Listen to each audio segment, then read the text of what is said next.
Oke, saya buka. Assalamualaikum warahmatullahi wabarakatuh. Waalaikumsalam. Waalaikumsalam warahmatullahi wabarakatuh. Pagi Pak. Oke, pagi ya sekarang. Oh ya, masih pagi ya. Oke, selamat datang di kuliah perdana mata kuliah Organisasi dan Arsitektur Komputer. Untuk kelas RC ya? Iya Betul Pak. tidak? Nih. Oke, Iya. ini saya takut dejavu karena kemarin itu saya ngajar kelas RD ya. Oke, jadi untuk pertemuan hari ini kita akan sebenarnya ngebahas tentang kontrak kuliah, lalu ini apa sih namanya materi awal ya, gitu ya.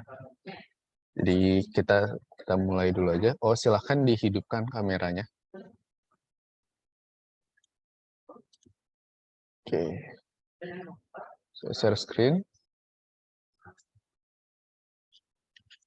Oke, apakah sudah terlihat share screen-nya? Siap, sudah Pak. Sudah ya? Oke, di sini ya. Kontrak kuliah. Gitu ya. Kontrak kuliah, jadi kita nama mata kuliahnya adalah Organisasi dan Arsitektur Komputer. Kode mata kuliahnya adalah IF 2122. Nah, SKS-nya itu sebanyak 3 ya, sebesar 3. Itu artinya apa? Satu SKS itu berapa menit sih dalam perkuliahan kelas itu? 50 menit. 50 menit Pak. 50 menit Pak, setahu saya. 50 menit ya. Artinya kalau 3 SKS berapa menit? 150 Pak. 150 Pak. 150 menit Pak. 150 berapa jam? 2,5 Pak. 2 jam 2,5 Dua menit Pak. 2,5 jam. jam. 2 jam setengah menit katanya. Wah, mantap lah jawabannya. 2,5 jam ya. Jadi kita mulai kelas ini jam 10, selesai jam 12.30. Nah, di sini juga perhatikan bahwa ini 3 dalam kurung 3 strip 0 ya, bukan minus ya. Maksudnya apa? Artinya 3 itu adalah untuk perkuliahan, 0 itu untuk praktikum. Artinya untuk mata kuliah ini tidak ada praktikum sama sekali ya. Jadi mata kuliah OAK ini memang mata kuliah yang teori, gitu ya. Apa yang kalian akan pelajari itu nanti kalian mungkin akan sadar sendiri ya. Mungkin saya akan coba jelaskan juga ya. Ini adalah mata kuliah terusan apa. Nah, untuk dosennya sebenarnya dosen aktifnya itu ada 3 untuk saat ini ya. Pak Eko Dwi Nugroho atau Pak Gogo, saya Radinka Bagaskara, lalu ada Pak Purwono Prasetyawan, itu ada dosen dari Prodi Teknik Elektro ya. Lalu ini Pak Iwayan Wiprayoga dan Pak Martin itu dosen IF yang saat ini sedang tugas belajar, sedang S3 di Taiwan, jadi tidak mengajar untuk periode ini. Jadi 3. Nah, OAK sendiri itu apa ya? OAK sendiri pada dasarnya adalah tujuannya adalah untuk memberikan wawasan terkait konsep dasar cara kerja komputer. Gitu ya. Jadi apa aja misalkan kayak representasi data, bagaimana komputer bisa berjalan, fungsi-fungsinya apa saja, terus komponennya apa saja, gitu kan ya, dan sebagainya. Jadi outcome dari mata kuliah ini itu kalian diharapkan mampu memahami konsep dasar kerja komputer gitu ya. Maksudnya gini, kalian mahasiswa IF, betul tidak? Betul Pak. Betul. Ngapain sih mahasiswa IF itu? Membuat program, Pak. Membuat program, aplikasi, mengetahui komputer itu bagaimana bekerjanya, Pak. Dan bagaimana program itu dieksekusi menjadi sebuah aplikasi gitu, Pak. Oh, sorry, saya terkesima kamu pakai itu ya, avatar kucing. Boleh dimatiin nggak? Agak ngedistraksi saya soalnya. Sama saya juga request ke Alvin, itu backgroundnya Shopee ya, animasi ya, boleh yang gambar nggak? Saya juga rada terdistraksi. Saya yang terdistraksi, bukan mahasiswanya ya. Balik lagi. Tadi apa kata Martin? Maaf ya. Coba bisa ulangi lagi. Ya Pak, mohon maaf tadi mengenai avatar itu. Tadi Ya, apa? bahasa informatika itu satu kayak dia membuat program sehingga program itu bisa dibuat menjadi sebuah produk atau aplikasi. Dan juga OAK ini kan mengajarkan tentang organisasi dan arsitektur komputer. Jadi ya kita mempelajari bagaimana program itu dieksekusi menjadi suatu bahasa program, bagaimana program itu bisa, bagaimana sih prosesnya gitu menjadi sebuah aplikasi itu. Jadi kayak membahas mengenai lebih ke prosesnya gitu Pak. Bagaimana program itu dapat dijadikan sebuah aplikasi gitu Pak. Oke, terima kasih Jo atas jawabannya. Mungkin saya akan coba ekstrapolasi ya dari jawaban Martin ya. Jadi IF itu kalau orang taunya ngoding ya, pemrograman. Tetapi IF itu lebih luas dari itu ya. IF itu pada dasarnya kita menggunakan belajar tentang komputer, sesuatu yang berhubungan dengan komputer dan belajar menggunakan dan tentang komputer itu sendiri. Gitu ya. Jadi IF itu tidak hanya kalian hanya belajar cara membuat program gitu ya, cara mendesain program, belajar algoritma, tapi kalian juga diharapkan belajar komputer itu cara kerjanya gimana sih gitu ya. Pernah nggak kepikiran kayak gitu? Kayak kalian ini setiap hari itu menggunakan komputer kan, HP, smartphone gitu, laptop gitu, tapi pernah nggak kepikiran kok bisa sih nyala? Itu istilahnya. Pernah, Pak. Kok Pernah, bisa Pak. sih dinyalain di cas pakai baterai? Ya apa? Ada baterainya, kita cas colokin listrik, kok nyala sih? Kok bisa keluar layar kayak gini? Gimana sih caranya kayak gini? Pernah nggak kepikiran kayak gitu? Pernah, Pak. Oke, ya, pernah ya. Jadi itu adalah tujuan utama dari OAK. Jadi nah itu OAK itu lebih ke teori kita belajarnya. Walaupun memang kita nanti akan ada coba kayak menghitung, mempelajari assembly dan nggak cuman ceramah doang saya di sini gitu, tapi kalian juga nanti akan coba-coba praktek-prakteknya juga gitu ya. Nah, tapi kalau mungkin kalian sadar itu ya, kalian itu sudah mempelajari konsep komputer di mata kuliah apa di TPB? Di di matkul PKS Pak. komputer dan software, matkul Pak. pengantar komputer dan software, Pak. PKS ya, PKS 1 ya. Lebih Iya, Pak. spesifiknya lagi sebelum UTS itu kan ya. Setelah UTS kan belajar Word sama Excel ya. Iya Pak. Iya Pak, Iya, Pak. benar Pak. Artinya di sini ini adalah bisa dibilang sebentar ya.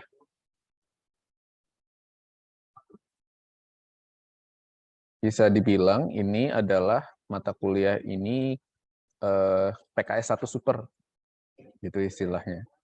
Kalian udah belajar tapi secara general gitu ya. Nah, ini lebih dalam lagi gitu.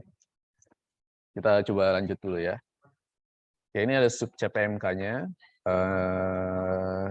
Jadi ini kontrak kuliah ya. Kontrak kuliah itu setiap mata kuliah itu pasti ada. Jadi supaya kita semua selaras, bukan hanya kami dari dosen tim teaching, tetapi dari kalian juga. Nanti saya akan coba minta perwakilan dari kalian gitu ya, saya kirimkan. Nanti saya minta tanda tangannya gitu ya. Jadi kita ini adalah kontrak gitu ya. Saya tanda tangan, kamu tanda tangan, perwakilan dari kalian ya gitu ya. Mewakili semua yang ada di kelas RC ini.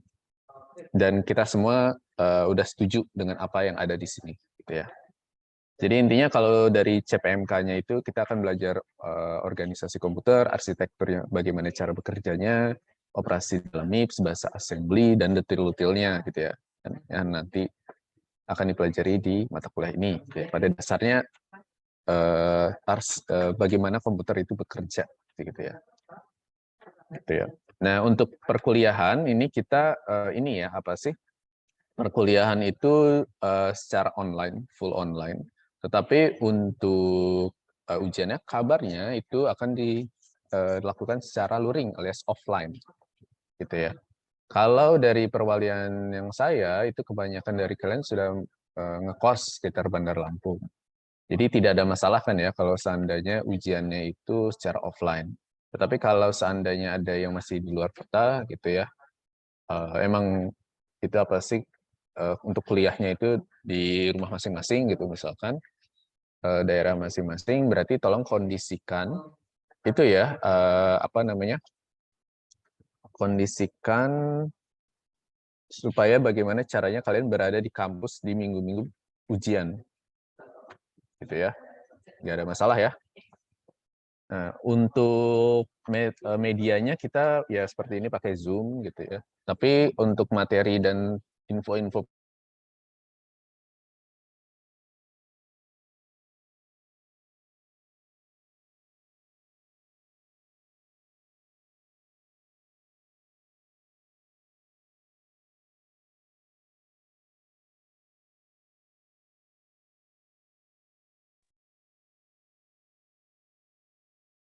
halo semuanya. Tadi Iya, Pak. Halo, Pak. saya punten keputus, saya share screen lagi. Tadi saya sampai mana ya? Yang Baru itu, sampai Pak. media, Pak. Baru sampai di media pembelajaran. Oke, media tadi saya ulangi lagi ya. Media kita pakai Zoom gitu ya. Tapi untuk informasi, tugas, dan materi saya akan share di GCR, selalu di GCR. Formatnya sederhana, jadi setiap perkuliahan itu saya akan share link untuk Zoom dan link untuk presensi. Jadi kalian sebelum masuk kelas tuh sudah tahu ya kelasnya di mana dan link untuk presensinya di mana. Nanti akan saya jelaskan lagi lebih detailnya. Dan setelah perkuliahan berjalan, nanti saya akan coba ini apa sih share tidak hanya materinya, tetapi juga rekaman dari perkuliahan ini. Gitu ya. Oke. Mungkin saya akan coba jelaskan dari ini apa sih tata tertibnya dulu saja. Oh ini ya apa sih materi yang kita akan pelajari ya selama satu semester ini ya. Jadi kita akan ada 16 pertemuan sebenarnya, di mana 14 itu adalah perkuliahan dan satu itu adalah ujian tengah semester UTS dan satu lagi adalah UAS. Totalnya 16. Ini adalah topik-topik yang kita akan pelajari. Silakan kalau mau di screenshot atau nanti ini apa sih ditonton lagi rekaman. Oke, kita langsung ke aturan dulu aja di kelas ya. Saya sebagai dosen dulu ya. Oke, dosen itu kehadirannya akan selalu 100%. Gitu. Jadi kalau kalian sebagai mahasiswa bisa bolos, tapi kalau dosen itu tidak bisa bolos. Jadi kalau saya misalkan berhalangan, misalkan jadwal kita selalu hari Kamis jam 10 ya mulainya. Misalkan saya berhalangan hadir gitu, tidak bisa mengajar, itu bukan berarti kelas itu tidak ada, tetapi saya akan gantikan ke hari apa gitu, misalkan hari Sabtu gitu ya. Jadi untuk perkuliahan akan selalu 100%, yaitu berapa kali perkuliahan kita?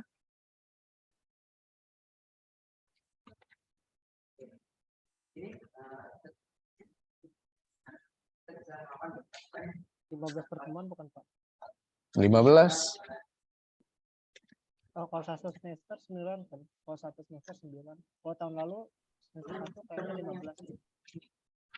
Ini 16 ini. Berapa ini? 16, Pak. 16 pertemuan, Pak. 16 pertemuan, 14 Pak. pertemuan ya. 14 itu pertemuan perkuliahan, 2-nya ujian, UTS dan UAS. Oke? Oke. Lalu, dosen wajib menghidupkan kamera. Jadi, saya insya Allah akan selalu menghidupkan kamera. Gitu ya. Profesional. Gitu ya. Dosen berpakaian rapi dan sopan. Tuh. Ya. Ya. Pasti ya. Gitu ya.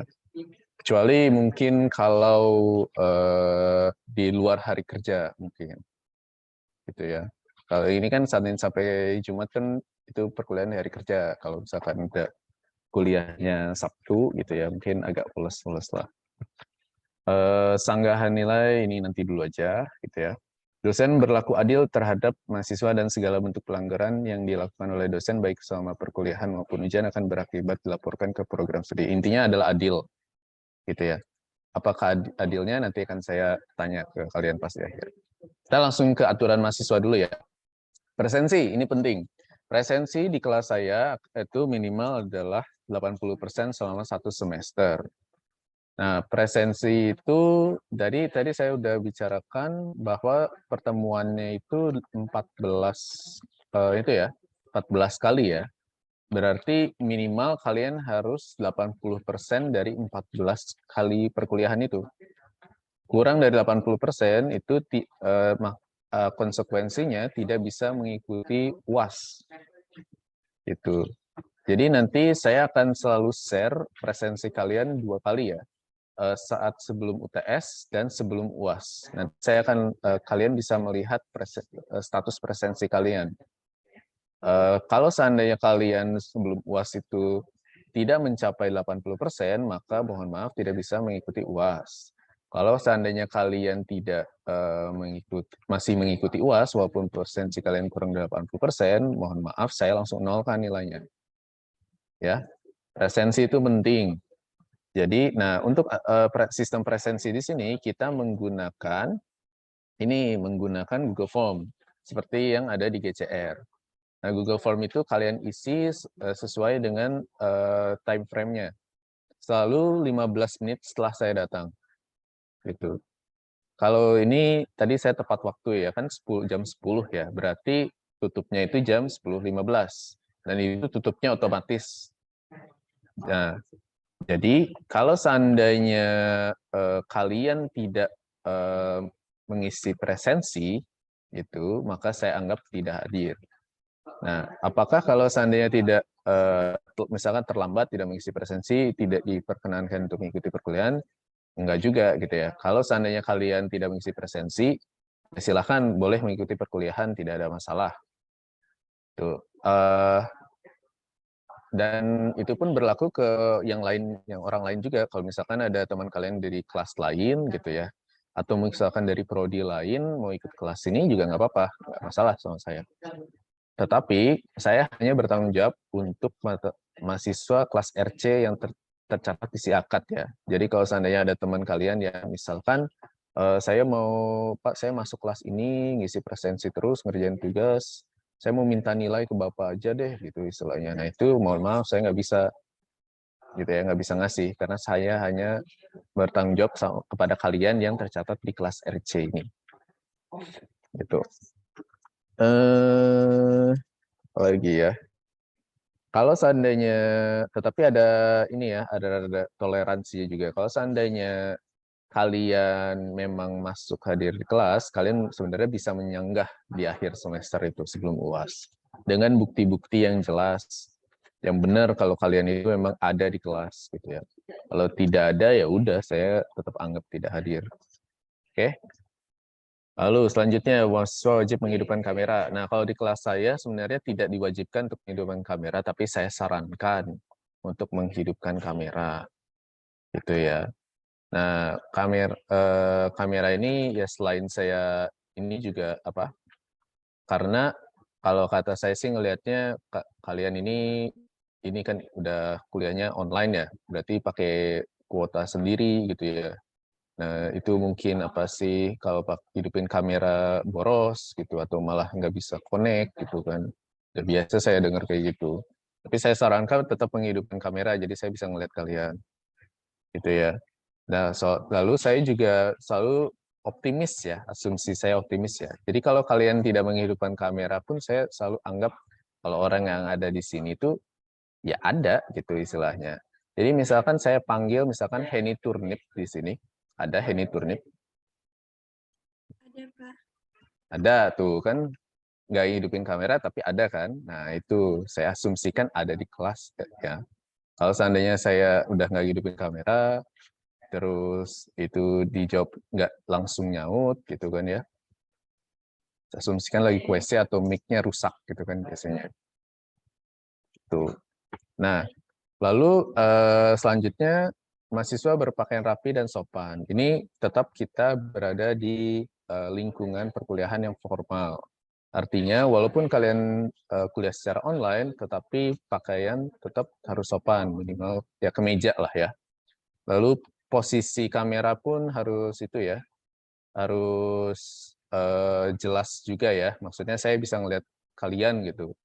Jangan cuman jidatnya doang. Kan kalau saya kesini kan posisinya muka saya ada di tengah kan.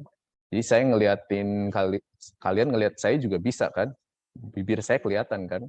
jangan jidatnya doang gitu. Sekarang saya udah bener deh, kayaknya saya harus ngeban aturan pakai avatar ini. Saya nggak bisa konsen. Boleh nggak Hisham ini matiin dulu?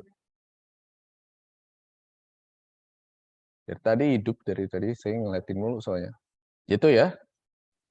Jadi kalau aturan paling gampangnya pakai kamera itu apa sih, cahayanya cukup gitu ya. Terus bisa terlihat mukanya. Gitu. Pakaian berkerah celana panjang atau rok, tapi saya juga nggak bisa ngelihat kalian ya itu pakai celana atau enggak, ya minimal pakai kemeja lah ya. Gitu ya. Oke. Selanjutnya ini apa sih, mahasiswa dapat meminta bukti penilaian ujian. Jadi setiap ujian akan saya koreksi, nanti saya akan kasih buktinya, tapi saya masih mikirin juga gimana caranya bisa ngasih kalian dengan cara yang fair. Jadi saya kasih ke kalian, tapi yang lain nggak bisa lihat. Itu saya lagi masih mikirin. Kalau seandainya saya nggak kepikiran, ya kalian bisa chat ke saya, Pak, saya mau minta hasil ujian ini. Itu kayaknya nilai saya terlalu kecil atau gimana. Gitu ya. Lalu yang terakhir ada kecurangan. Kalau seandainya saya bukan melihat, tapi mengetahui kalian berbuat curang atau melakukan pelanggaran, maka saya akan kasih otomatis E. Dan itu bukan untuk spesifik, misalkan kalian ketahuan curang saat kuis. Tidak, kuisnya 0, tapi saya langsung kasih grade kalian E. Gitu ya. Jadi berusaha jadi orang jujur, karena sekali lagi kalian kuliah buat kalian sendiri lah di sini. Jadi kalian belajar OAK pun ya buat kalian sendiri, dan ini untuk menguji kalian sendiri seberapa itu ngerti kalian dari mata kuliah OAK. Oke, sampai sini saya tanya dulu, apakah ini sudah fair? Sudah fair belum ini? Fair, Pak. Sudah, Pak. Menurut kalian fair, sudah Pak. adil? Sudah adil, Pak. Oke ya. Nah, fair itu berarti dari sisi, bukan dari sisi kalian juga, tapi dari sisi saya ya. Gitu. Kalau saya akan mengikuti aturan yang di kolom sebelah kiri, maka kalian pun harus mengikuti kolom sebelah kanan. Gitu kan ya. Ya. Apa? Ada pertanyaan nggak sampai sini?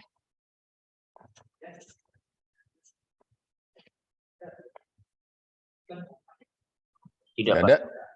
Ya, kalau tidak ada, ini geleng-geleng kepala. Oke. Kita lanjut ke ini, apa sih kriteria penilaian. Jadi ada 3 bobot sebenarnya di sini ya. Ada UTS, UAS, dan CBL-PBL. UTS dan UAS itu masing-masing bobotnya ada 25%. Ditotalkan jadi 50% ya. CBL-PBL ini maksudnya adalah tugas. Antara tugas biasa, tugas kelompok, mungkin ada kuis. Itu ditotalkan jadi 50%. Begitu. Nah, kalau kita balik lagi ke aturan nanti ya. Tapi di sini ada tugasnya, ada kelompok dan individu ya. Di sini juga ada kategori penilaian, ini adalah bobotnya ya. Bobotnya itu seperti ini. Jadi kalau A itu lebih besar sama dengan 81, A itu di atas 76, B itu 71, di atas 71, dan seterusnya. Gitu. Jadi kalau kita coba skenario ya, misalkan tadi presensi. Presensi kalian di bawah 80%, otomatis nilai UAS kalian 0 ya. Artinya bobot kalian itu maksimal 75%. UTS ditambah tugas-tugas di sini 50%. Kalau 75 kalian berarti dapat maksimal nilainya adalah B. Kalau bagus semuanya. Kalau UTS kalian 100, kalau tugas kalian 100, ngumpulin tepat gitu ya. Tepat waktu gitu ya. Ya kalau misalkan UTS juga nggak biasa aja gitu ya, berarti di bawah B gitu, BC atau C gitu ya. Gitu ya. Jadi itu presensi itu sangat krusial ya. Gitu ya.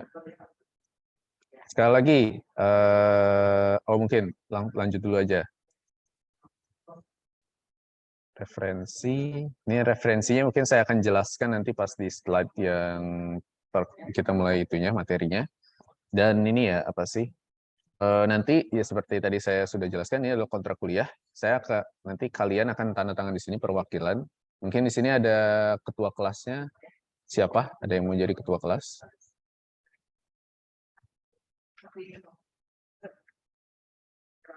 Siap, saya, Pak. Wih, Setuju semua Kevin Simorangkir jadi ketua kelas? Setuju, Pak. Setuju, Pak. Setuju aja dulu ya. Setuju, Pak. Oke. Iya Pak, setuju Pak.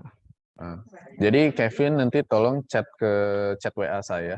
Nanti saya minta minta tanda tangannya.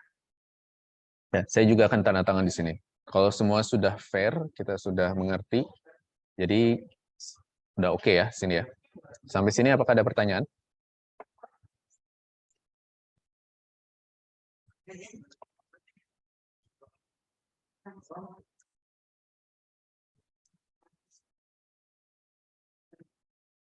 Oke, Marcel. Silahkan. Pak, boleh izin bertanya, Pak. Tadi kan saya baru lihat Pak itu absennya 15 menit ditutup, Pak. Boleh nggak itu dibuka lagi? Karena tadi Enggak. saya belum absen, Pak, begitu. Ya, enggak.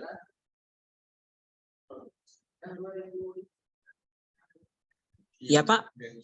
Enggak.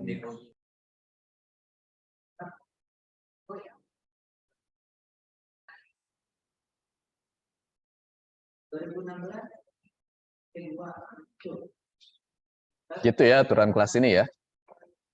Kalau kita lihat di GCR-nya, itu sudah ada tertera kapan dibuka, kapan ditutup. Di situ di GCR pun saya tulis jam 10 dibuka, jam 10.15 ditutup. Tadi dari awal, kalau seandainya kalian tidak mengisi presensi, dengan alasan apapun, itu saya anggap tidak hadir. Gitu ya. Saya nggak akan buka kecuali kalau benar-benar ada alasan, misalkan saya benar-benar telat gitu. Ya mungkin waktu selesainya diperpanjang tapi tetap 15 menit. Gitu. Atau mungkin kalian nyusul karena ada alasan tertentu. Tapi saya biasanya, dan itu kan ditutupnya secara otomatis juga di formnya. Jadi saya sambil ngomong-ngomong kayak gini pun udah ketutup secara otomatis. Itu ya. Saran saya berarti ke depannya lebih disiplin. Ya, Marcel? Iya, Pak. Ya. Gitu ya.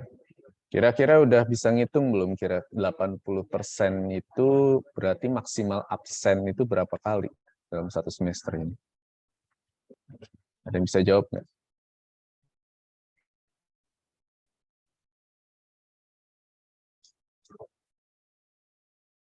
11 pertemuan, Pak. 11, Pak. 11 Absen pertemuan. itu tidak pertemuan. masuk kelas. Jangan salah kaprah ya. Absen itu tidak masuk kelas. 3 pertemuan, Pak. 3 pertemuan. Artinya kalian jatah absen kalian hanya 3 kali. Itu ya. Lebih dari 3 kali absen, artinya kalian tidak bisa mengikuti UAS. Fair nggak? Fair aja, Pak. Fair, Fair Pak. aja dulu ya.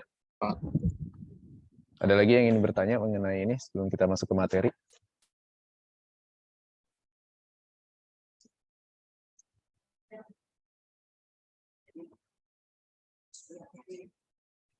Kalau tidak ada, gelengkan kepala. Oke, siap. Kita langsung masuk ke materi ya. Oke, kita masuk ke materi dulu. Apa yang kalian akan pelajari di kuliah ini? Organisasi dan arsitektur komputer. Ya. Untuk materi hari ini, kita akan coba mendefinisikan organisasi dan arsitektur komputer, lalu arsitektur von Neumann, yang mungkin kalian udah mungkin lupa, tapi tahu gitu ya. Ini ada di PKS 1, ada instruction set arsitektur, ada clock cycles, view, dan memory. Kalau nggak salah, Gitu. kemarin Buku referensi kuliah, tadi ada banyak ya, tapi untuk untuk yang acuan utamanya adalah ini, Computer Organization and Design, oleh David E. Peterson dan John L. Hennessy. Bukunya dapat dari mana, Pak? Itu istilahnya. Saya mahasiswa, Pak, bayar kuota juga udah ngos-ngosan buat itu internet, masa saya harus beli buku, Pak? Itu ya. Gimana? Nah, kita coba Google ya. Jadi nama penulisnya adalah Peterson, Computer Organization and Design. Sini ya. Kita coba enter. Oke, sudah terlihat ini. Sudah terlihat link yang ini, yang ungu ini. Kelihatan ya? Sudah. Kelihatan di sini ada tulisan PDF? Enggak? PDF. Sini kalau kita klik, kita tunggu ini loadingnya. Kalau loadingnya lama berarti bukunya banyak banget ya itu halamannya. Kita tunggu dulu aja.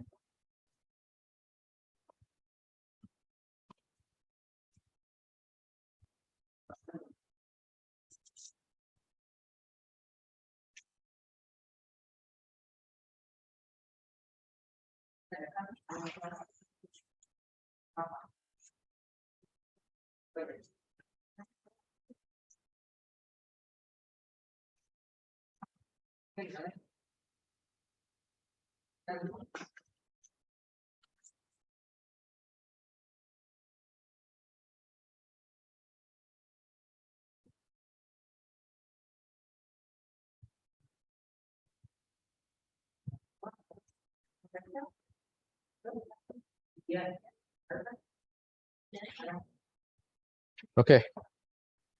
Udah ini ya, udah keluar. Covernya sama nggak? Sama, Pak. Covernya sama ya. Ini juga ini ya, ada 793 halaman.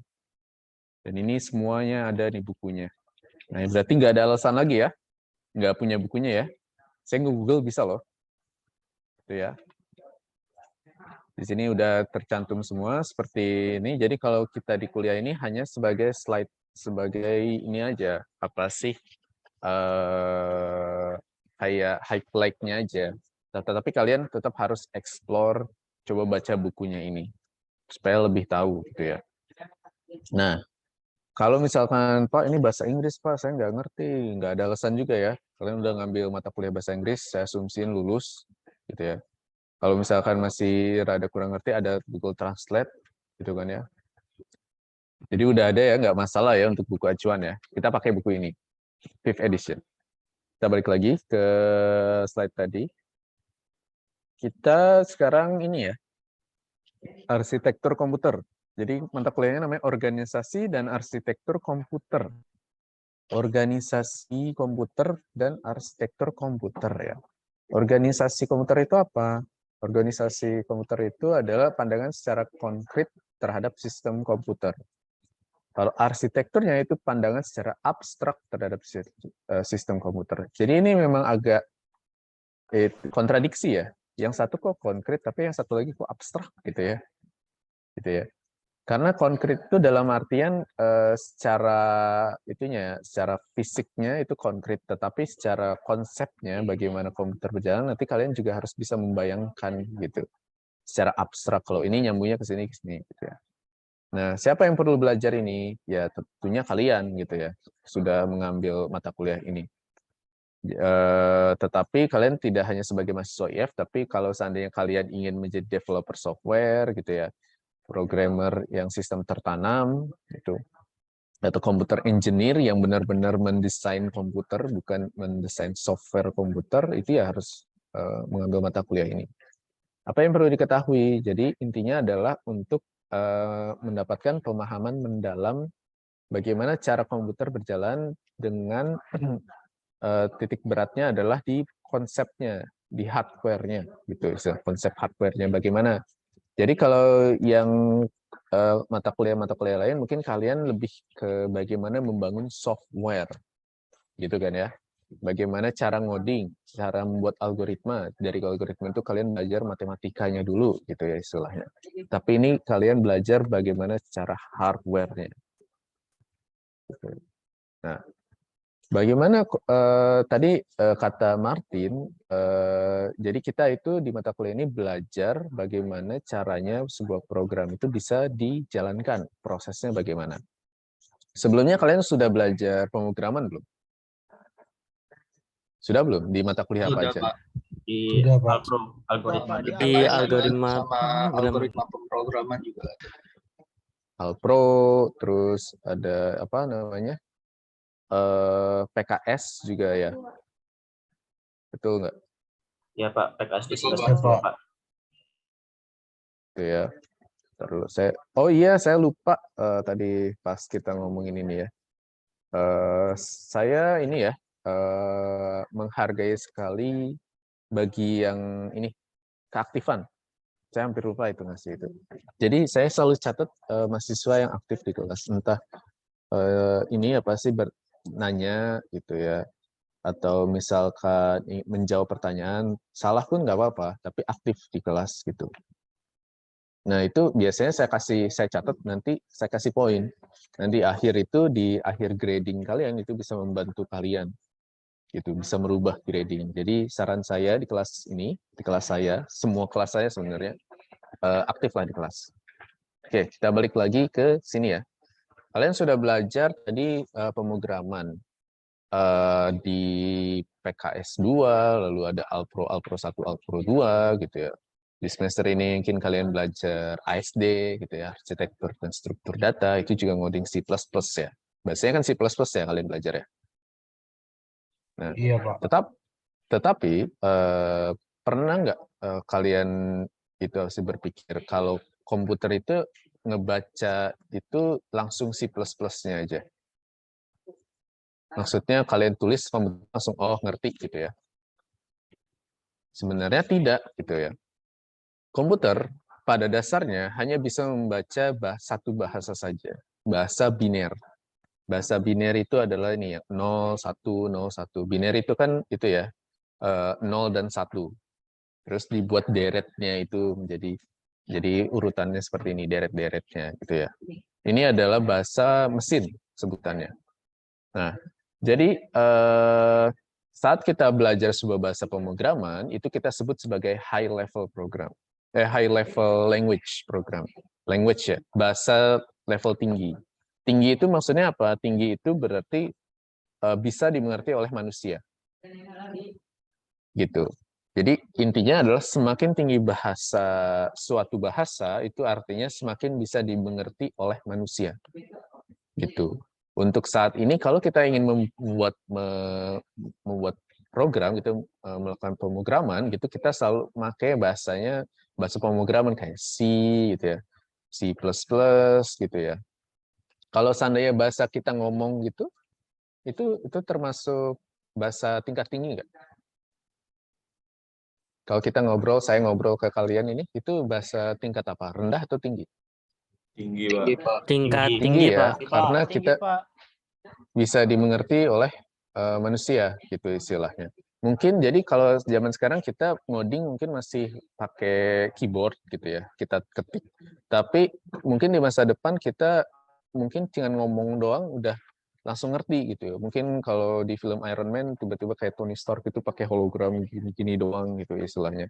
Itu mungkin bisa jadi ngoding di masa depan beberapa puluh tahun ke depan. Tapi untuk saat ini kita pakai ini gitu ya untuk ngoding gitu ya. Nah, dari sini kita itu C itu tidak langsung ditranslate ke bahasa biner, tapi di compile. Compile itu menjadi sebuah bahasa yang lebih rendah, itu disebut sebagai assembly. Ada yang pernah dengar bahasa assembly?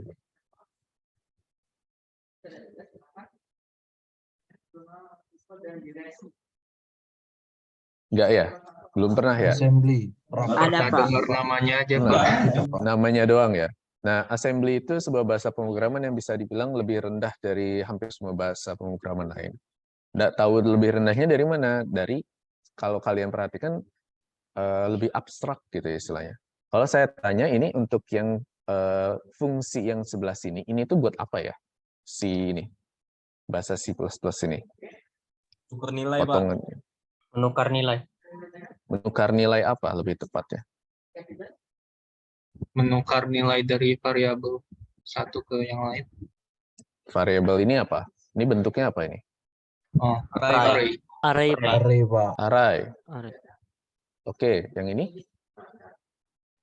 Integer. Bilangan bulat. Integer. In- Variabel biasa. Nah, coba kalian perhatikan lagi di dalamnya itu ngapain sih? Saya coba zoom ya. Nih. Swap int v-nya itu adalah sebuah array, int-nya k. Apakah nilai si array ini ditukar dengan nilai si k ini?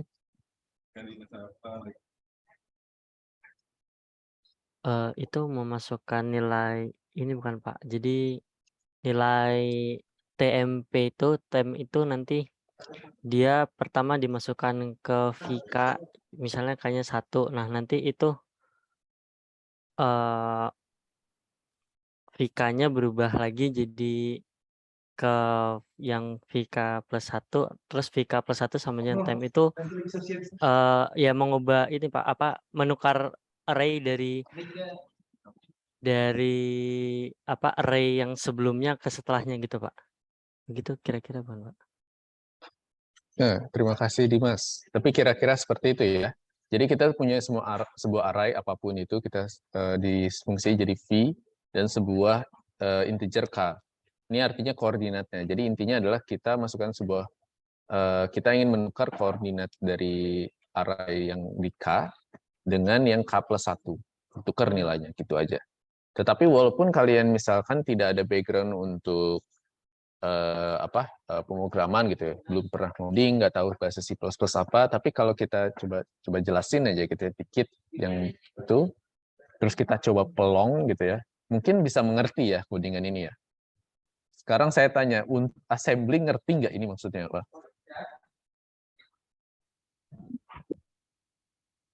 Nggak ngerti ya? Padahal ini sama kan, ini swap, yang ini swap. Jadi intinya yang bahasa yang assembly ini sama fungsinya seperti ini, tapi kalian nggak ngerti ya gitu ya istilahnya. Artinya ini lebih abstrak kan? Ini maksudnya apa? Muli gitu. Ini ada $2, $5.4. Ini artinya apa gitu ya? Nanti kalian akan belajar di mata kuliah ini, tapi abstrak banget ya. Ini ngapain? Kalau ini kita juga tahu ini mau ngapain gitu ya istilahnya. Mau nuker ini. Tapi kalau ini ngapain sih? LW, SW gitu ya. Jadi semakin dia rendah dari yang high level ke low level itu semakin abstrak gitu. Tapi mungkin kalau kalian belajar assembly gitu ya, kalian masih ngerti dari bahasa ini, masih bisa ngerti oh ini artinya ini gitu ya. Nah, dari assembly itu menggunakan assembler menjadi instruksi mesin yang bentuknya biner 0101. Nah, kalau assembly itu abstrak, kalau ini apa gitu. Kalau saya tanya misalkan siapapun dari kalian ini artinya apa, ada yang ngerti nggak?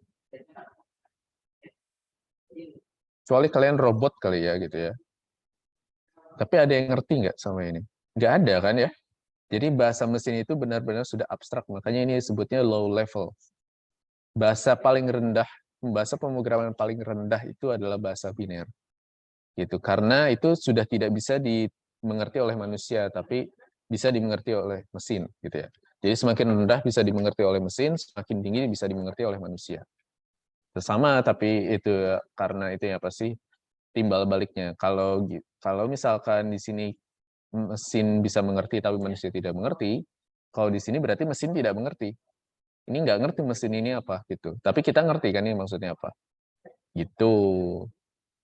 Jadi gitu ya, untuk program dieksekusi di komputer itu tidak, kalau kita ngoding itu tidak langsung udah selesai gitu C-nya, tapi dari codingan apapun itu bahasanya ini C, terus C++, mungkin Python atau apapun itu ditranslate menjadi assembly, lalu ditranslate lagi menjadi ini apa sih bahasa mesin, yaitu biner.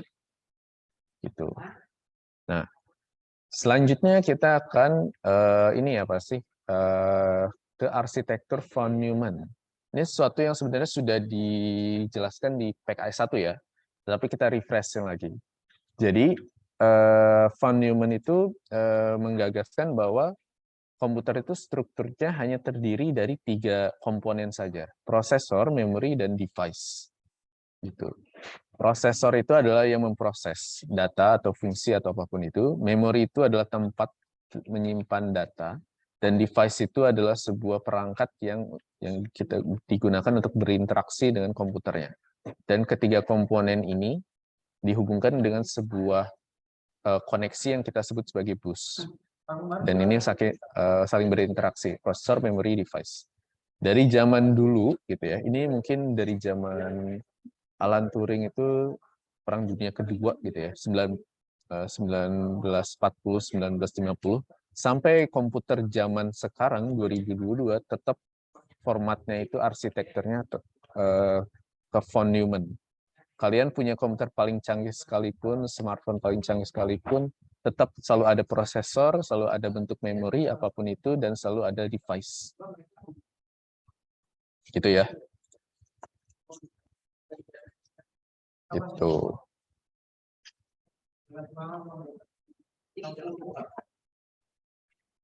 Oke. Ini udah dipelajari ya. Nah, di dalam prosesor itu sebenarnya ada beberapa komponen lagi, dalam memori pun ada beberapa jenis ya sebenarnya. Banyak jenis-jenisnya. Lalu di device pun dibagi menjadi dua. Kita coba ya. Jadi kalau dari prosesor itu, dia terdiri dari kontrol, datapad, dan register. Kontrol itu pada dasarnya itu digunakan untuk mengontrol proses gitu ya. Operasi-operasi itu ya kontrol sama kontrol, mengirimkan sinyal. Nah, ini juga sesuatu yang kita itu ya belajar, bisa bilang hardware ya. Jadi kalau di ini apa sih? Kalau di prosesor gitu ya. Ingat kita kan mainin sama listrik ya. Itu tuh kalau kita kasih sebuah tegangan gitu ya. Itu tuh sebenarnya dia nyala itu bisa memproses itu karena dia bisa mengirimkan sinyal. Sinyal itu bentuknya tuh biner, 0 dan 1, antara dapat kirim sinyal atau tidak ada sinyal, gitu aja. Gitu. Makanya kenapa komputer itu selalu bekerja dalam biner gitu, hanya bisa di 2 state saja, 0 sama 1. Itu karena dia mengirimkan sinyal sistem sinyal seperti itu. Gitu. Nanti akan dijelaskan lagi ya lebih itunya di hari ini juga bagaimana ini cara jalannya sinyal ini. Nah, selain dari kontrol, situ juga ada datapad. Datapad itu berarti membaca dari memori, proses, menuliskan kembali, itu berarti jalur. Jadi, dari ininya ya, data, pad itu kan jalur ya, jalur data. Lalu ada register. Register itu adalah memori paling cepat yang ada di prosesor. Gitu. Ya. Tapi di sini ada nggak ya register ya? Mungkin saya coba ya. Register itu. Lalu selanjutnya dalam memori itu ada cache memory. Cache memory itu ada di prosesor sebenarnya.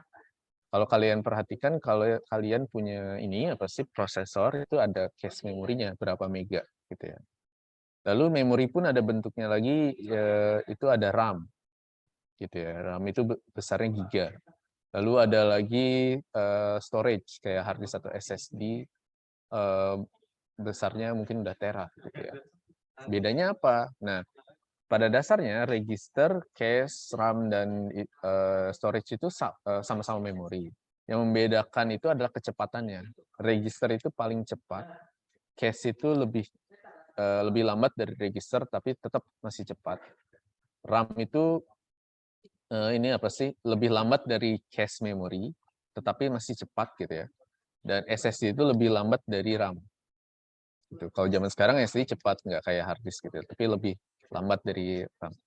Kenapa kalau makin cepat itu memorinya hanya sedikit gitu. Kalau cache memory paling cuma megabyte besarnya. Gitu. Karena mahal. Gitu. Bisa kita mungkin dan ada faktor-faktor lain lah secara fisikanya bagaimana. Tapi semakin cepat memorinya itu semakin mahal. Lalu ada device itu terbagi menjadi dua ya sebenarnya.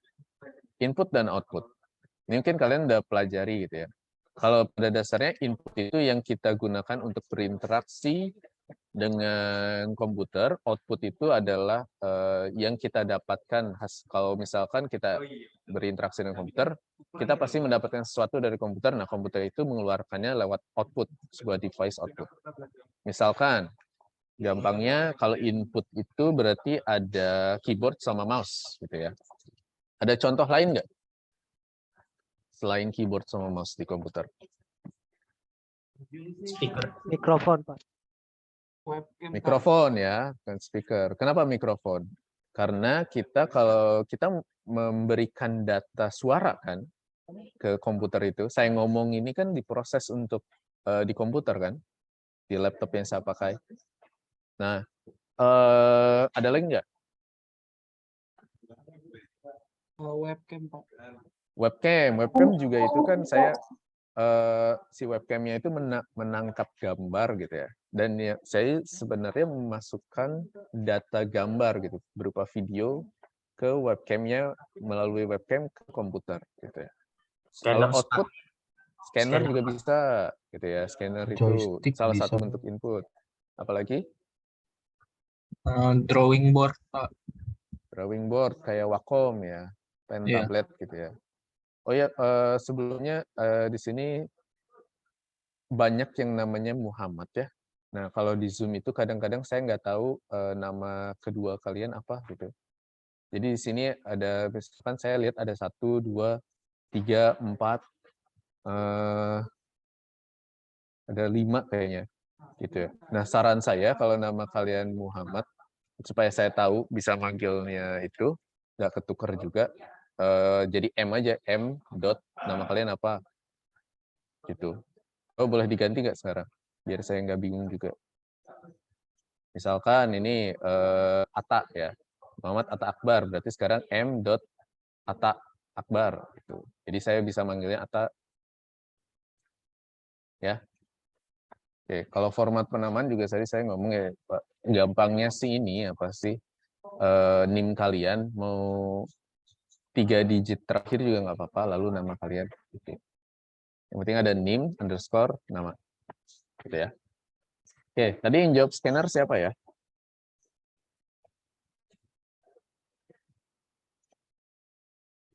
Yang barusan jawab scanner tadi siapa ya? Saya Pak. Farhan Abdul. Farhan. Kalau yang jawab tadi apa selanjutnya scanner itu? Drawing pad, Pak. Drawing cash, pen Pak. siapa? Iya, Saya, Pak. Alvin. Oke. Itu ya. Itu. Kalau outputnya apa? Printer, Pak. Speaker, Pak. Oh, monitor, Printer Pak. bisa. Ada lagi nggak? Monitor, Pak. Monitor Headset, tadi. Pak. Headset juga, headphone juga Speaker. bisa mengeluarkan suara. Itu. Tadi apa yang jawab monitor siapa tadi? Siap, saya, Pak. Sama siapa tadi? Siap saya Pak. Saya, Pak. Tadi Siap ada saya, cewek Pak. yang jawab. Saya Pak. Ada cewek tadi yang jawab siapa ya? Saya Pak. Oh, Zahra, oke. Terus setelah tadi apa? Habis headphone tadi Dimas jawab ya. Habis itu siapa tadi yang jawab habis headphone? Speaker juga, Pak. Speaker, Pak. Speaker, ya bisa gitu ya. Jadi banyak ya, itu contohnya. Tapi intinya adalah kesamaan semuanya itu adalah dia mengeluarkan feedback dari apa yang komputer. Jadi, bayangkan kalau kalian cuma bisa nginputin doang gitu. Terus kalian nggak tahu hasilnya apa, itu bikin frustasi kan. Kalian misalkan mau ngetik gitu, tapi nggak tahu kalian yang ketik itu apa. Gitu. Makanya ada monitor, supaya kalian tahu kan yang apa yang kalian ketik. Gitu kan. Nah, kayak gitu. Jadi makanya input dan output itu penting ya kalau di komputer ya. Kita bisa berinteraksi dan kita juga bisa mendapatkan feedback dari si komputernya. Nah, ini adalah contoh datapad ya. Datapad ini bentuknya adalah sebuah gerbang logika. Nanti kalian akan coba pelajari di ini apa sih? Ini di matematika diskrit. Gitu. Ada yang di kelas matdisnya sama saya? Nggak ada? Oke, sip. Saya, Pak. Oh, ada. Oh ya, Taki ya tadi ya. Oke. Ini contoh datapad ya. Tapi intinya adalah datapad pada dasarnya ini. Datapad berarti jalur data. Bagaimana dari si kontrolnya bisa mengatur dan memproses datanya itu melalui datapad. Lalu kita akan ngomongin CPU ya. Jadi kalau CPU kita tahu kalau CPU itu tadi dia memproses sinyal pada dasarnya. Tapi apa yang diproses sebenarnya? Nah, CPU itu sebenarnya dia memproses bagian-bagian data yang kita sebut sebagai instruksi. Instruksi itu bisa berupa fungsi gitu ya, suruhan namanya juga instruksi, bisa berupa data, deret angka atau bagaimana. Gitu. Instruction secara arsitektur adalah bagian dari sebuah arsitektur komputer yang erat kaitannya dengan pemrograman. Intinya adalah sebagai arsitektur ini mengatur antara interface hardware dan software, gitu ya. Jadi sebuah komputer itu kita tahu memiliki hardware dan software, gitu ya. Coba saya tanya ini, kita coba bayangkan komputer yang paling keren banget lah istilahnya. Misalkan prosesornya apa? Ryzen berapa? Atau Intel apa yang paling bagus? Ryzen Threadripper, Intel i9, atau yang lebih itu lagi Xeon. So ngebayangin apa yang paling bagus? Bayangin Pak. aja, Epic. duitnya mah nggak ada. Apa so? Ryzen Epic, Pak. Ya, boleh. Marcel ini ada Marcel L-nya 1 sama Marcel L-nya 2 ya. Nah, ini kan saya bingung nih. Iya, Pak. Oke.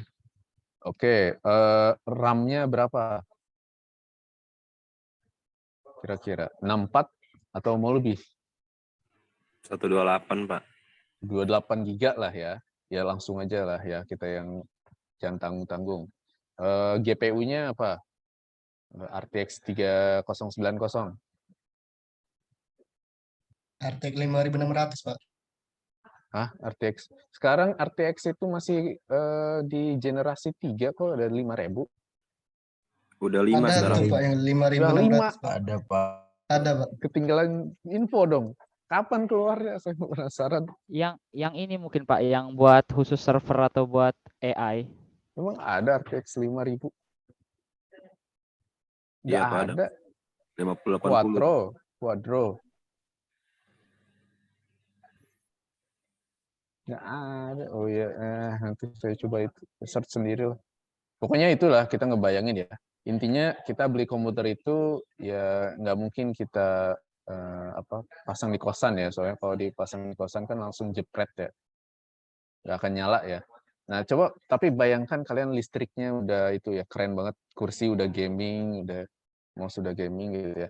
Coba bayangkan kalian punya komputer sebagus itu tapi nggak diinstal OS-nya. Ngapain kalian kira-kira? Ke boot menu doang, Pak. Iya, kalian nyalain masuk boot menu doang. Cuman layar hitam terus ada itu kursor ngebling-bling gitu. Ngapain kalian kira-kira? Nggak ngapa-ngapain kan? Nontonin doang, Pak. Iya, cuman Terus melongin channel doang project, kan. channel Wow, public. keren banget komputernya gitu ya. Gitu ya.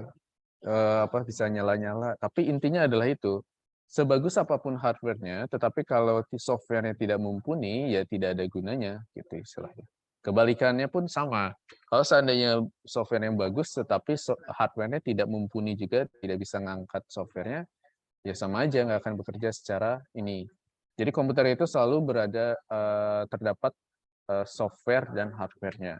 Dan salah satu untuk pengikatnya, yang menjembatani sebagai interface antara software dan hardware itu adalah instruction set architecture.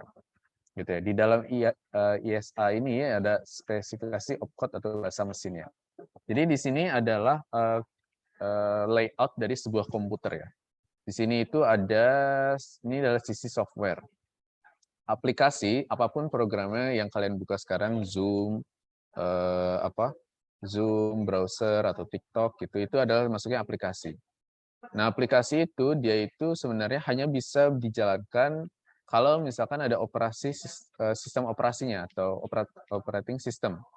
Kayak Windows, Linux, Mac OS, gitu ya. Tujuan operating system itu adalah untuk, sebenarnya untuk menjembatani juga antara supaya hardware kita bisa berinteraksi dengan software yang kita akan jalankan.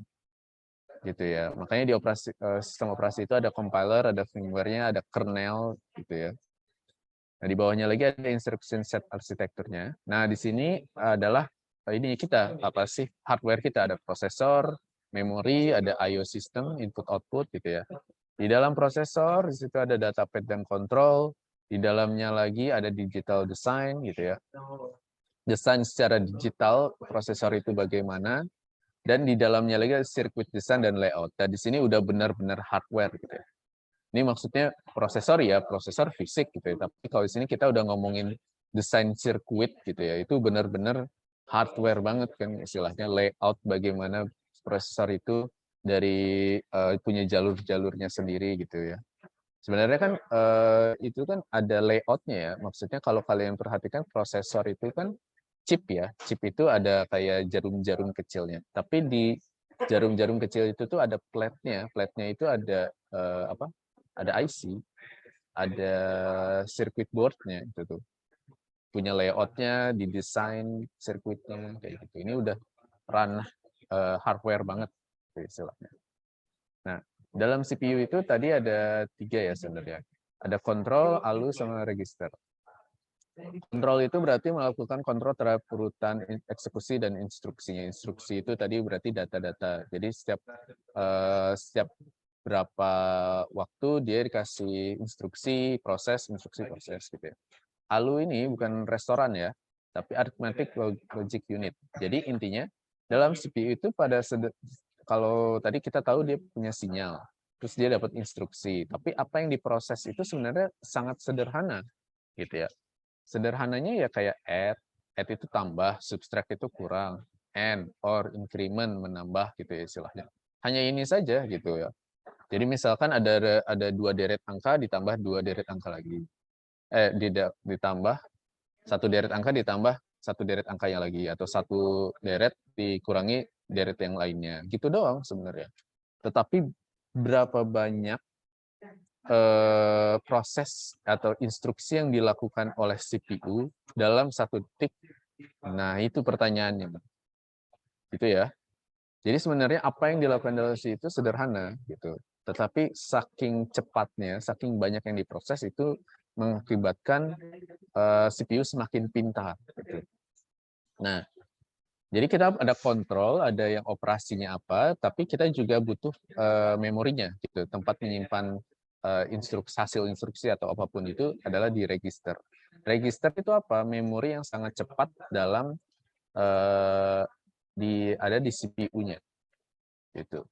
Tadi saya bilang kalau di CPU itu punya memori cache ya. Cache memori besarnya megabyte gitu ya. Misalkan kalau contohnya di sini saya coba Ryzen 7 5800 gitu ya. Nih, kalian tahu RAM gitu ya. Memori itu random access memory. Tapi kalian di prosesor pun sebenarnya ada memori. Memorinya ini, cache. Ini ada L1, L1-nya mana ya? Nggak ada, tapi kita pakai ini aja, L2 sama L3. Besarnya nggak terlalu besar ya. L2-nya hanya 4 MB, L3-nya hanya 16 MB. Dibandingin sama RAM kita rata-rata laptop 8 GB kan ya. Gitu ya. Tapi ini sangat cepat gitu. Dan ini cache memory ini tidak secepat register. Register itu apa? Register itu adalah sebenarnya adalah memori panjang dalam satu instruksi itu bisa berapa gitu. Jadi kalau kalian perhatikan di prosesor itu ada bitnya ya. Misalkan kalian punya OS, sekarang udah nggak relevan banget sih, tapi sekarang kalau kalian perhatiin, kalian pakai Windows misalkan. Windows itu berapa bit? 32 atau 64 bit? 64 bit. 64 bit ya. Nah, itu juga korespondensi sama prosesornya. Prosesornya itu bisa panjang registernya itu adalah 64 bit. Gitu. Artinya 64 bit itu kan satu bitnya kan yang 10 gitu ya. Terus bit yang keduanya sama gitu ya. Berarti ada 60 deret biner gitu ya. Nah, itu adalah memori paling cepat dalam prosesor. Gitu. Itu register. Besarnya hanya 64 bit untuk prosesor modern. Gitu. Ini adalah register. Jadi dalam register itu ada jenis-jenisnya. Jadi ada partisinya, ada PC, R0, IR, R1, MAR, R2, dan MBR. Tapi intinya kalau di sini kita belajarnya register itu yang 64 bit itu. Gitu. Jadi itu ya kata saya ya. Kalau yang paling cepat itu register, tapi paling kecil hanya satuannya bit. Gitu. Tetapi yang lebih cepat, yang lebih lambatnya lagi cache memory yang tadi, yang 4 MB sama 16 MB. Lebih lambatnya lagi RAM, tapi lebih besar gitu ya. Lebih lambatnya lagi SSD sama itu hard disk. Gitu. Oke, sampai sini apakah ada pertanyaan? Sebelum kita lanjut.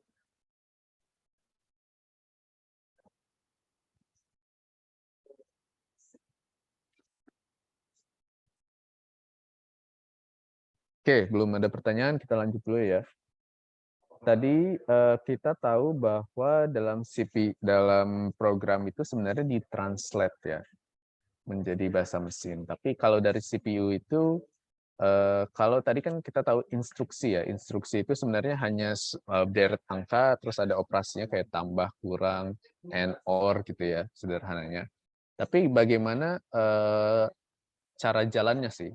Jadi pada dasarnya itu pertama, si instruksi kita fetch, si CPU mengambil instruksinya, dapat instruksi, lalu didecode isi instruksinya.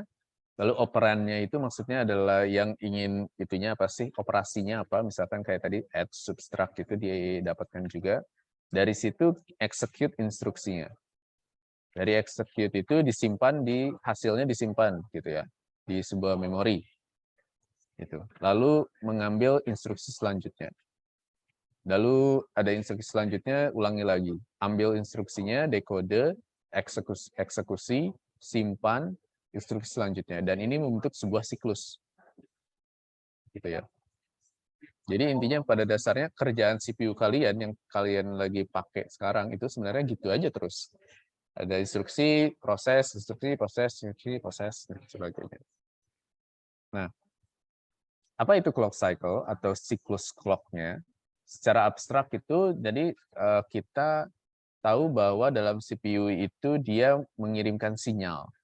Sinyal itu bisa dibilang discrete ya, jadi hanya ada 2 state saja, 0 dan 1, biner. Nah, abstraknya, clock cycle itu adalah perbedaan antara sinyal 1 dan sinyal 2 gitu ya. Jadi kalau misalkan pertama ini apa sih? Pertamanya nyala, selanjutnya tidak nyala, 0, 1, 0, itu menjadi satu clock cycle. Gitu. Lalu selanjutnya lagi nyala lagi itu udah clock cycle kedua. Ya, terus nyala lagi, mati lagi, itu menjadi clock cycle ketiga. Nah, antara state antara nyala dan tidak nyalanya itu kita sebut sebagai clock period, periode clock-nya. Gitu ya. Interval ini. Nah, clock cycle itu sebenarnya apa gitu sebenarnya? Clock cycle itu berarti data yang diproses, sinyal yang diproses dalam si CPU-nya. Nah, kalau seandainya dia ini apa sih? Jadi dalam CPU itu dia itu memproses banyak sekali sinyal. Dan itu kita hitung dalam satuan hertz. Hertz itu maksudnya apa? Hertz itu berarti kecepatan jumlah clock cycle per detiknya. Gitu. Jadi misalkan gini, ini ada pertanyaan, jika periode satu clock CPU adalah 250 nanosecond, nanosecond ya, berapa frekuensi kecepatan clock-nya? Berapa hertz kira-kira? Saya kasih ini apa sih? Kasih clue-nya. Nanosecond itu 10 pangkat min 7. 10 pangkat min 9 dari second. Oke. Di satu clock itu dia bisa memerlukan waktu 250 nanosecond. Berarti dalam satu detik itu berapa kali bisa berapa clock? Berapa hertz kira-kira? Silakan coba. Ada yang bisa jawab nggak?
Mana ada yang udah ketemu belum jawabannya?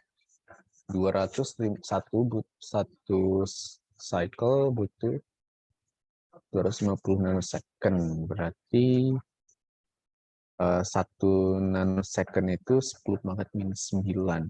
Berarti detik. Berarti 0,000 berapa detik gitu. Kalau gitu 1 detik itu bisa menghasilkan berapa cycle ya? Gimana cara ngitungnya ya?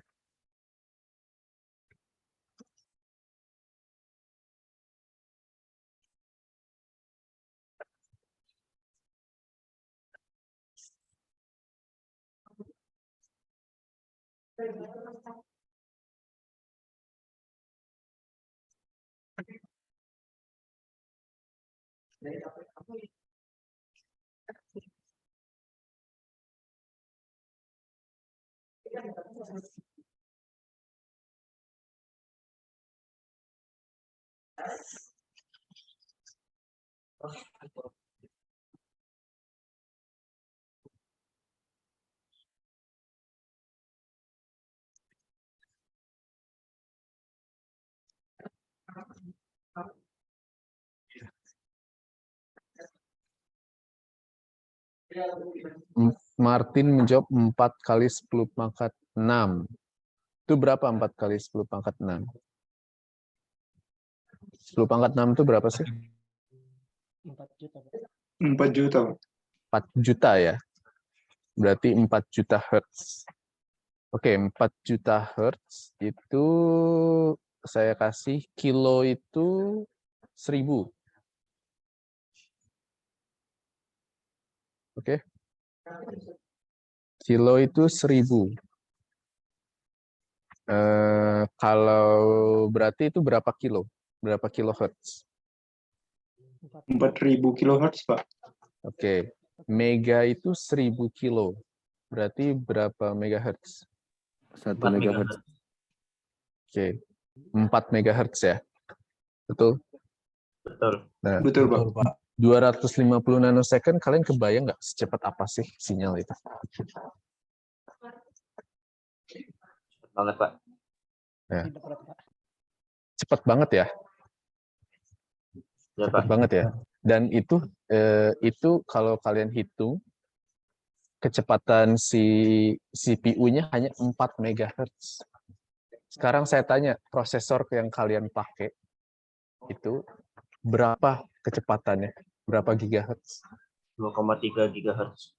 2,3. Kalau saya di sini kelihatan yang 3,2. Gimana kalau kita ambil jalan tengahnya 3 gigahertz lah ya. Itu rata-rata lah ya. 3 gigahertz. Nah, sekarang saya tanya, dari 3 gigahertz itu berarti kalau misalkan dalam 1 detik dia bisa menghasilkan 3, berapa 3 gigahertz itu? 3 miliar ya?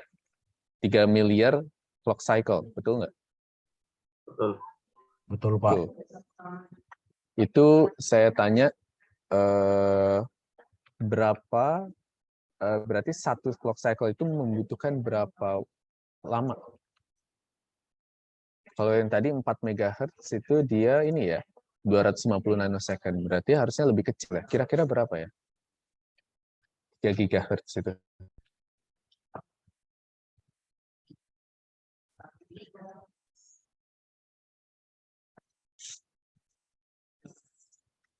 Ayo coba hitung. Gimana caranya?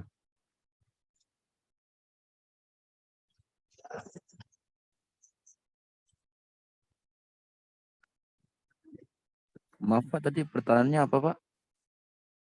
Kok prosesor itu 3 GHz ya kecepatannya ya. Jadi dalam 1 detik itu bisa memiliki ini ya, apa sih? Clock cycle-nya maksudnya sinyalnya itu ada 3 miliar. Dalam 1 detik bisa melakukan 3 miliar perubahan sinyal. Tutup gitu ya. Pertanyaannya berarti 1 kali clock cycle itu membutuhkan berapa waktu? Gitu. Kalau tadi perbandingannya, kalau prosesornya itu hanya 4 MHz ya, gitu, dia membutuhkan 1 clock cycle-nya membutuhkan waktu 250 nanosecond. Nah, kalau 3 GHz membutuhkan berapa nanosecond?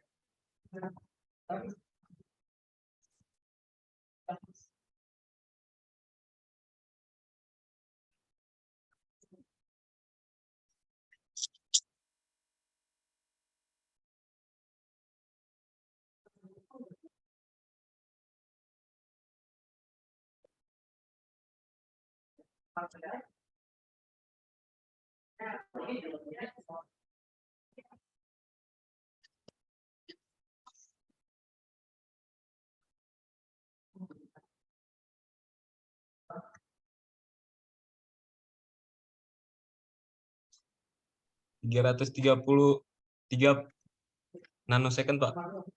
330 nanosecond. 333. Kurang tepat. Logikanya kan itu lebih cepat ya. Berarti harusnya butuh waktu lebih kurang dari 250 nanosecond. Logikanya, betul nggak? 0,3. 0,3 nanosecond. Benar nggak yang lain? 0,3. Iya Pak, 0,33. Bayangkan 0,3. berapa lama itu. Seberapa cepat sebenarnya 0,33 nanosecond itu. Kebayang nggak sih? Kalau di sini, ini kita tahu kalau kita gambarkan itu berarti dari 0, 1, 0, 1. Kalau misalkan dalam 1 detik itu gimana pergerakannya? Berapa grafiknya bakal kayak gimana? Kalau saya ngebayangin lurus aja kayak gini. Jadi ini naik turunnya nggak kelihatan sama sekali. 1/3 miliar. Gitu. Dan itu bisa memproses ya proses jalan. Jadi ini pun komputer zaman sekarang gitu ya, yang 3 GHz itu berarti sinyalnya itu cepat banget gitu istilahnya. Nggak kebayang kalian pun. Terlalu abstrak bisa dibilang ya. Gitu ya. Umpamanya tadi kita tahu ini clock cycle ya. Clock cycle itu kan berarti dari bitnya ya. Misalkan anggapannya kita bit itu proses untuk satu instruksi itu sebesar register 64 bit, berarti butuh 64 sinyal, itu artinya satu instruksi. Gitu ya, dibagi 64 berarti 3 GHz itu ya. Nah, saya umpamanya seberapa cepatnya komputer itu saya giniin aja. Kalian saya kasih soal sederhana. Penjumlahan sederhana aja. 1 tambah 1. Butuh waktu berapa itu untuk mengerjakannya? Berapa lama? 1 tambah 1. 2, Pak. 2 second. Kayak kurang dari 1 detik ya. Iya. Nggak masalah ya. Kurang dari 1 detik, Pak. Nah, kalau saya kasih waktu saya kasih soalnya sejuta soal.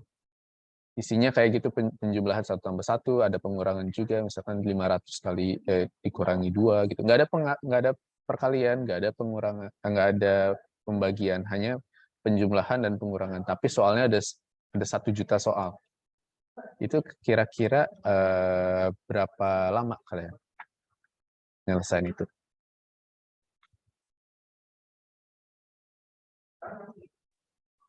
Berhari-hari, Pak. Berhari-hari, kayaknya bisa berhari-hari, bisa mungkin berminggu-minggu gitu ya. Dan kalau seandainya itu apa sih? Kalau seandainya kalian kerjakan itu kan selalu serial ya, maksudnya soal 1 dulu, nanti soal 2 gitu, selalu berurutan gitu. Ya kan ya? Nggak bisa kalian misalkan 4 soal langsung dikerjakan bersamaan, atau 10 soal langsung kalian kerjakan bersamaan. Bisa nggak kira-kira kayak gitu? Atau 1 juta soal itu kalian kerjakan bersamaan? Tidak, Pak. Tidak, Pak. Susah ya? Tidak, Nah, Pak. satu CPU modern biasa itu bisa melakukan berapa banyak operasi dalam 1 detik saja. 1 detik loh. Jadi kita tahu sinyalnya itu 3 miliar bitnya itu 01010101 gitu. Bagi 64 itu udah berapa instruksi kira-kira yang CPU bisa lakukan dalam 1 detik. Dan kalian juga harus sadar rata-rata CPU zaman sekarang berapa core? Gitu. Saya pasang 8 core, artinya dia bisa bekerja secara paralel, 8 instruksi secara bersamaan. Nah, itu kalau kalian baru kebayang cepat apa prosesor zaman sekarang, dan itu prosesor biasa loh. Kita belum ngomongin prosesor yang HPC, yang high performance computing yang dipakai buat server-server gitu. Yang tadi kayak Xeon gitu kan. Belum ngomongin dengan GPU juga. GPU kan salah satu bentuk prosesor. Kalau GPU itu prosesornya banyak gitu. Itu jumlah core-nya banyak, bisa ribuan. Nah, itu kemampuan komputer ya. Gitu ya. Nah, kalau kalian misalkan mikir komputer gua lambat banget cuman 2 GHz ya, kalian pikirin lagi, ngitung lagi ini. Gitu. Secepat apa sih sebenarnya 2 GHz itu proses itu? Nah, ini pertanyaan yang terakhir. Kalau kalian ngelihat ini, 2 grafik ini mana yang lebih cepat? Grafik A atau grafik B? B. B lah B, ya, Pak. karena B itu bisa memproses lebih banyak sinyal.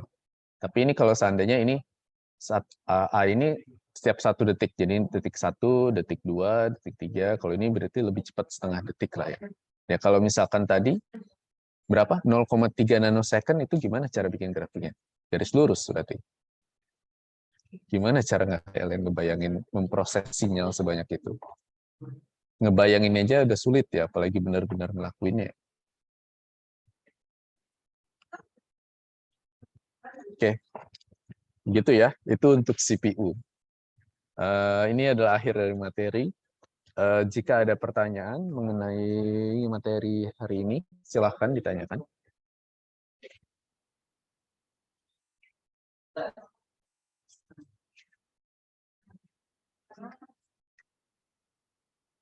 Silakan Alvin juga. Baik Pak, izin memperkenalkan diri dulu. Nama saya Alvin Yoga Kusuma. Saya ingin bertanya Pak, mengenai yang tadi kemampuan CPU buat melakukan operasi secara paralel. Misalnya kayak 8 core gitu kan, dia bisa 8 instruksi secara paralel. Tapi saya sering dengar gitu kalau beli komputer kayak 8 core 16 thread. Thread itu maksudnya apa? Oke, ini emang ini ya, kita bisa lihat dari sini ya. Jadi gini, pertama sebenarnya 8 core itu bukan, kalau kita ke level yang benar-benar itu emang instruksinya itu dijalankan secara bersamaan, tapi lebih ke proses ya. Artinya kalau kita punya 8 core, idealnya kita bisa menjalankan 8 proses secara bersamaan. Gitu ya, kita bisa menggunakan. Threads itu artinya menandakan dalam core tersebut dia juga bisa itu apa sih, lebih apa ya kalau sebutannya, tapi saya takut salah ya, threads computing ya, di sini ada ya. Jadi kalau seandainya prosesor itu mengeksekusi sebuah ini ya, eksekusi sebuah instruksi, itu tuh biasanya dalam satu core itu ada thread, dan thread itu biasanya ada 2 dalam satu core itu. Itu biasanya 2 ya. Saya belum follow up lagi apakah di dunia modern ini bisa ini lebih gitu ya. Tapi kalau misalkan dalam satu core itu biasanya ada 2. Nah, kalau kalian perhatikan di sini Ryzen ini ada 8 core, maka threads-nya itu, jumlah threads-nya itu dikali 2 aja. 8 kali 2. Jadi artinya dalam satu core itu dia bisa menjalankan 2 instruksi secara bersamaan. Jadi bukan tidak hanya si core-nya itu 8 ini bisa menjalankan 8 secara bersamaan, tetapi masing-masing core-nya juga bisa menjalankan 2, jadi totalnya 16. Jadi dalam satu bersamaan itu sebenarnya ada 16. Itu yang bisa dijalankan secara bersamaan. Instruksi ya, kalau di sini konteksnya ya. Threads itu lebih ke di sini kan smallest sequence of programming instruction. Smallest sequence of programming instruction berarti elemen terkecil dari instruksi pemrograman. Gitu. Biasanya itu terikat di hardware sih sebenarnya. Gitu. Seperti itu. Tapi di handle-nya sama sistem operasi. Gitu ya, Alvin? Ya Pak. Terima kasih Pak. Oke. Ada lagi yang ingin bertanya? Martin, silahkan. Ya, Pak. Saya Martin, izin bertanya. Saya punten saya Martin, sebelum mic-nya mendengarkan, terlalu kecil. Bisa digedein. Halo Pak, apakah terdengar? Silakan. Untuk yang clock cycle tadi, untuk yang gambar A dan B itu, kalau misalnya kita simpulkan yang lebih besar dan lebih cepat itu yang mana ya Pak? Yang mana kira-kira? Clock cycle itu kecepatannya Apakah itu berarti jumlah clock cycle per detik. Kalau dari dua gambar ini, kira-kira mana yang menghasilkan clock cycle lebih banyak? kalau misalnya saya pikir yang B sih, soalnya semakin banyak clock cycle-nya itu mungkin. Apa Kalau salah kalian, saya Pak? ini kan ini ya grafik sinyal ya. Kita tahu ini panjangnya sama, berarti kita asumsikan rentang waktunya sama. Kita nggak tahu rentang waktunya berapa, tapi sama ya, gitu ya. Nggak A itu nggak lebih panjang dari B kan. Tetapi jumlah siklusnya itu lebih banyak di B. Berarti kita bisa asumsikan bahwa B itu lebih cepat. Oke Pak, baik Pak. Terima kasih sudah menjawab. Oke. Ada lagi yang ingin bertanya? Mengenai komputer gitu. Kalau nggak salah di kelas kemarin tuh RD ada yang nanyain Iskipa ya kalau nggak salah. Pak, kalau komputer itu berarti hanya ada bentuk elektronik ya? Kalau sebelumnya itu apa sih? Kalau sebelumnya waktu nggak ada elektronik, nggak ada komputer ya? Gitu. Ada yang pernah kepikiran gitu nggak? Kalau sebelumnya orang itu zaman dulu pakai apa ya? Gitu ya. Kalau nggak ada elektronik. Komputer itu apa sih sebenarnya? Ada yang pernah kepikiran gitu nggak? Ada yang pengen nanya itu?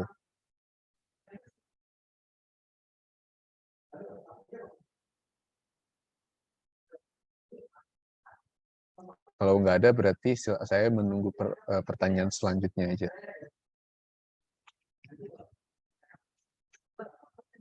Boleh Pak? Jelasin itu Gimana lagi. Pak? Boleh Pak itu Pak. Orang baru penasaran, Pak. Oke, kemarin juga pertanyaannya yang bagus sih. Jadi apa sih sebenarnya komputer itu ya? Komputer itu dari kata apa sih sebenarnya? Compute. Compute. Compute itu komputasi. Ya, komputasi artinya menghitung. Nah, komputer itu kalau kalian perhatikan ya dari secara bahasa itu kayak pekerjaan ya. Kayak worker gitu, orang yang bekerja. Terus apa lagi? Jadi ada sebuah kata kerja, terus ada er-nya. Jadi sebuah orang yang bekerja, pekerjaan gitu. Apalagi kalau bahasa Inggris itu. Kan bisa bahasa Inggris kan? Apalagi kira-kira Bisa, Pak. kata-kata. Apa? Farmer, Pak. Farmer dari kata farm ya, atau booker dari kata book gitu ya. Komputer berarti orang yang bekerja menghitung gitu ya. Nah, itu karena memang pada dasarnya awalnya itu emang betul, komputer itu adalah bukan sebuah alat, tapi orang yang bekerja.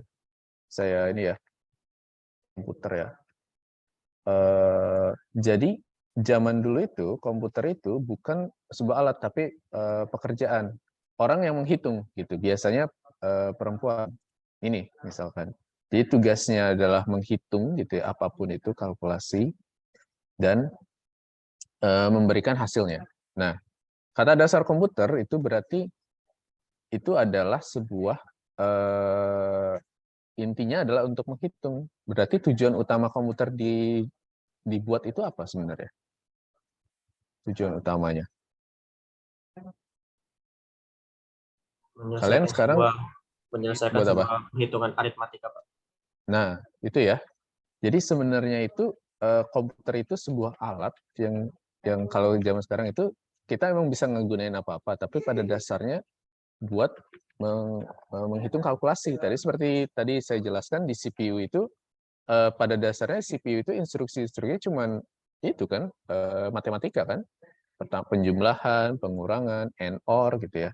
Kalau zaman dulu, apakah sebelum ada elektronik itu tidak ada komputer? Ada nama komputer. Ya ini. Tahu ini apa? Tempoak. Sempoa. Sempoa itu bentuk komputer loh.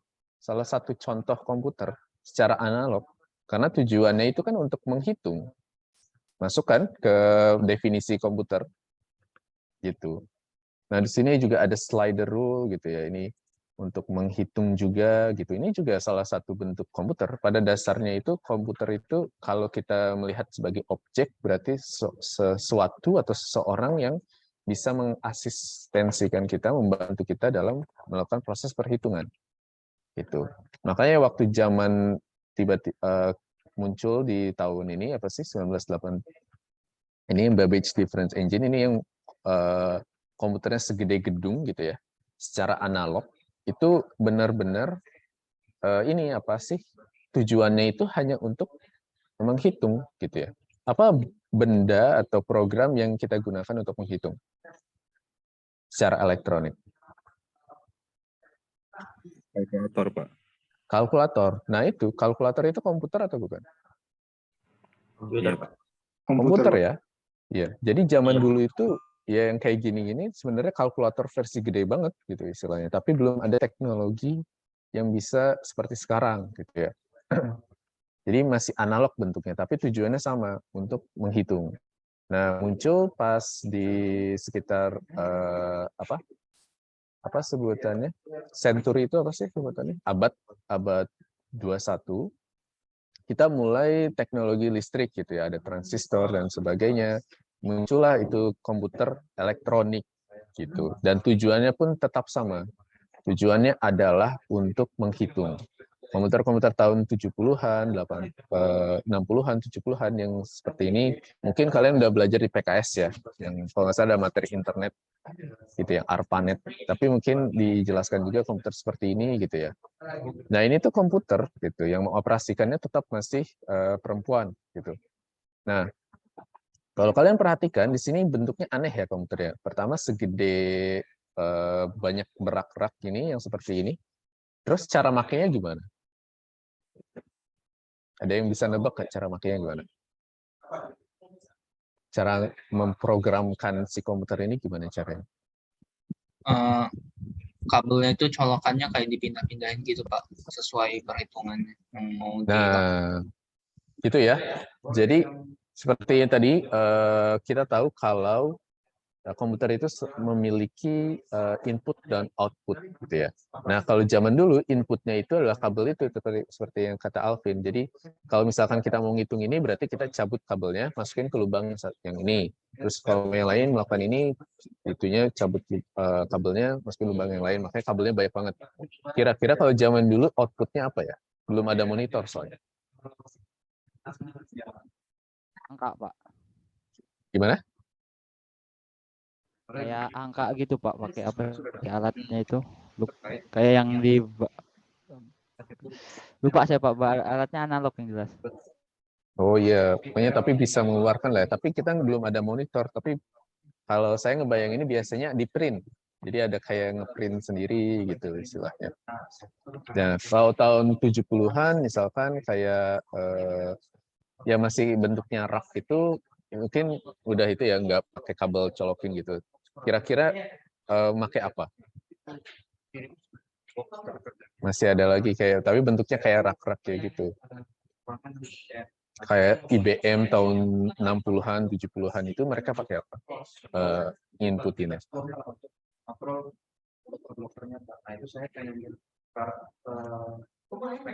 Ada yang bisa kebayang nggak? Belum ada keyboard sama sekali. Pakai punch card bukan Pak? Kertas yang bolong-bolong. Punch card, weh, ada yang bisa jawab. Ya, punch card. Punch card itu jadi sebuah ini kayak bentuknya kayak gini kertas gitu ya. Jadi ini buat ininya apa sih kita lubang-lubangin gitu. Jadi kalau misalkan kita ingin memprogramnya kayak gitu, kita lubangin bagian ini, terus kita masukin ke ininya. Ini artinya apa ya lubang ini? Lubang ini artinya kalau seandainya berlubang itu artinya 1. Kalau tidak berarti 0. Itu apa artinya? Biner bukan? Iya Pak, binary. Jadi zaman dulu belum ada keyboard gitu ya istilahnya. Jadi mereka benar-benar masih pakai sistem pemrogramannya 0 dan 1, sistem biner, benar-benar low level orang itu. Dan itu pusing banget pasti ya. Gimana caranya kalau mau program ini? Oh berarti saya harus punya punch card ini masukin gitu. Terus kalau mau ini lagi berarti saya harus buat gitu istilahnya. Kita itu keyboard itu baru mungkin di tahun berapa ya istilahnya? Gitu ya. Keyboard itu pun ada karena itu kan apa sih? Karena terinspirasi dari itu ya, terinspirasi dari mesin tik gitu ya. Layout keyboard modern kita pun masih layout mesin tik gitu. Gitu. Dan teknologi itu selalu berkembang ya. Makanya zaman dulu waktu komputer pertama kali ada itu bukan berarti langsung ada keyboard, ada mouse. Enggak. Dulu kayak gini gitu ya.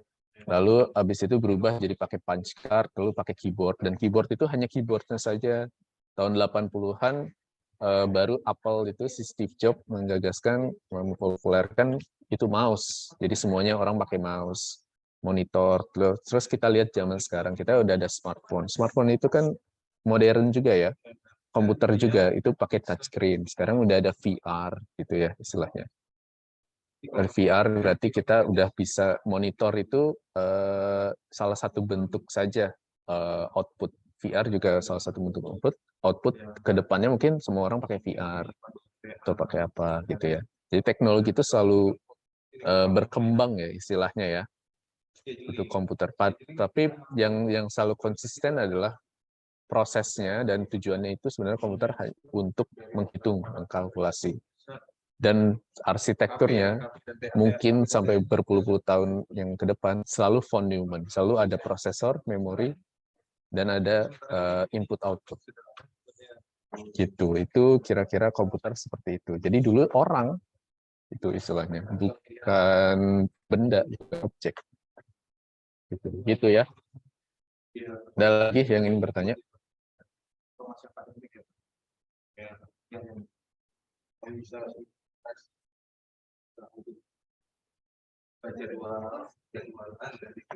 Kalau tidak ada pertanyaan lagi, saya bisa tutup berarti ya.